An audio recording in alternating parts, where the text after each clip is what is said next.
ಇದ್ದಂತಹ ನಗರಸಭಾ ಅಂಗಡಿ ಮಳಿಗೆಗಳು 68 ಅಂಗಡಿ ಮಳಿಗೆಗಳನ್ನು ಹರಾಜು ಪ್ರಕ್ರಿಯೆಯನ್ನು ಮಾಡಿರ್ತಾರೆ.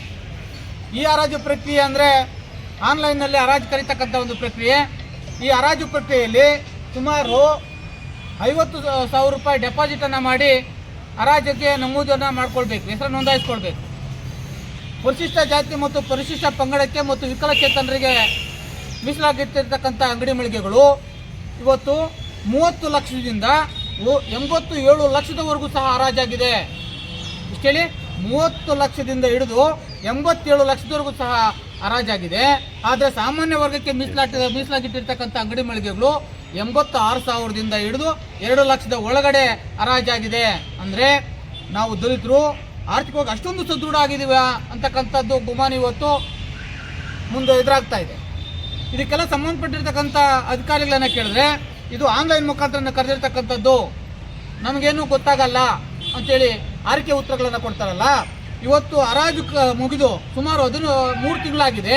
ಇದುವರೆಗೂ ಸಹ ಹರಾಜಲ್ಲಿ ಭಾಗವಹಿಸಿರ್ತಕ್ಕಂಥ ಫಲಾನುಭವಿಗಳು ನಿಮ್ಮ ನಗರಸಭೆಗೆ ಯಾಕೆ ಹಣವನ್ನು ಪಾವತಿ ಮಾಡಲಿಲ್ಲ?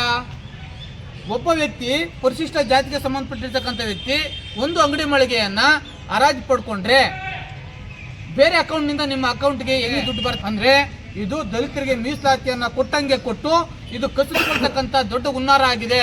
ಅಂದರೆ ದಲಿತರ ಮೀಸಲಾತಿಯನ್ನು ಯಾರೋ ಹಣವಂತರು ಕಬಳಿಕೆ ಮಾಡ್ತಕ್ಕಂಥ ಹುನ್ನಾರ ಆಗಿದೆ.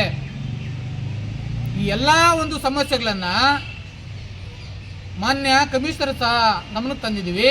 ಆದರೆ ಯಾವ ರೀತಿ ಕ್ರಮ ಕೈಗೊಳ್ತಾ ಇಲ್ಲ. ಈಗ ಮರು ಹರಾಜು ಮಾಡಬೇಕಾಗಿತ್ತಲ್ಲ. 15 ದಿನಗಳ ಒಳಗಾಗಿ ನಿಮ್ಮ ಹರಾಜು ಪ್ರಕ್ರಿಯೆಯಲ್ಲಿ ಭಾಗವಹಿಸಿ ಹಣವನ್ನು ಪಾವತಿ ಮಾಡಿಕೊಂಡಿರ್ತಕ್ಕಂಥವರನ್ನು ನೀವು ಯಾಕೆ ಮರು ಹರಾಜನ್ನು ಮಾಡಲಿಲ್ಲ?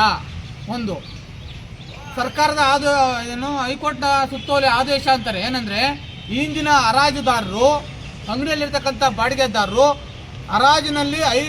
ಹರಾಜು ನಡೆದಿರ್ತಕ್ಕಂಥ 5% ಹೆಚ್ಚುವರಿಯಾಗಿ ಕಟ್ಟಿದರೆ ಅದು ಅಂಗಡಿ ಅವರಿಗೆ ಅಂತೇಳಿ. ಆದರೆ ಅದರಲ್ಲೂ ಸಹ ದಲಿತರಿಗೆ ಮೀಸಲಾಗಿರ್ತಕ್ಕಂಥ ಅಂಗಡಿ ಮಳಿಗೆಗಳಲ್ಲಿ 5% ಡಿಸ್ಕೌಂಟು ಸಹ ಕೊಟ್ಟಲಿಲ್ಲ. ಎಲ್ರಿಗೂ ಸಹ ಸರಿ ಸಮಾನವಾಗಿ ನೀವು ಹರಾಜನ್ನು ಕರೆದಿದ್ದೀರಲ್ಲ.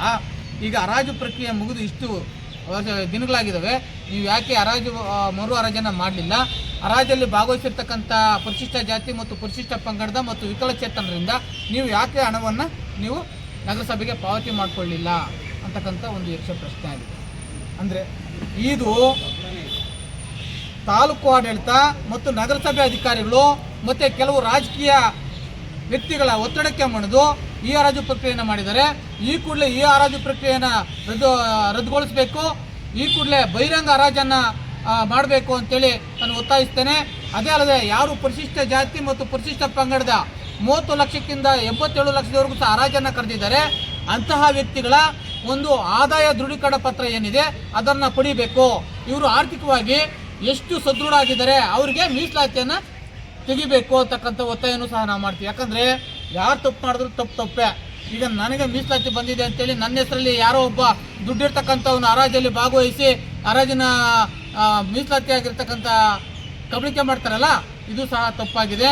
ಈ ಕೂಡಲೇ ನಗರಸಭೆ ಅಧಿಕಾರಿಗಳು ಮತ್ತು ತಾಲೂಕು ಆಡಳಿತ ಏನು ಈ ಹರಾಜು ಪ್ರಕ್ರಿಯೆ ಆಗಿದೆ, ಈ ಕೂಡಲೇ ಈ ಹರಾಜು ಪ್ರಕ್ರಿಯೆಯನ್ನು ರದ್ದುಗೊಳಿಸಬೇಕು.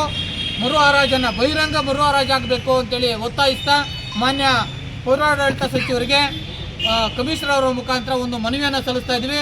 ಈ ಕೂಡಲೇ ಕ್ರಮ ಕೈಗೊಳ್ಳದೆ ಹೋದರೆ ಯಾವುದೇ ಸರ್ಕಾರಿ ಕಾರ್ಯಕ್ರಮಗಳಲ್ಲಿ ಬರ್ತಕ್ಕಂಥ ಮಂತ್ರಿಗಳಿಗೆ ಗೆರವು ಮಾಡೋದ್ರ ಮುಖಾಂತರ ಒಂದು ಉಗ್ರ ಪ್ರತಿಭಟನೆಯನ್ನು ಕರ್ನಾಟಕದಲ್ಲಿ ಸಂಘರ್ಷ ಸಮಿತಿ ಮಾಡುತ್ತೆ ಅಂತಕ್ಕಂಥ ಮಾತನ್ನು ಹೇಳಲಿಕ್ಕೆ ಇಷ್ಟಪಡ್ತಾ ಇದ್ದೀನಿ. ಜೈ ಭೀಮ್.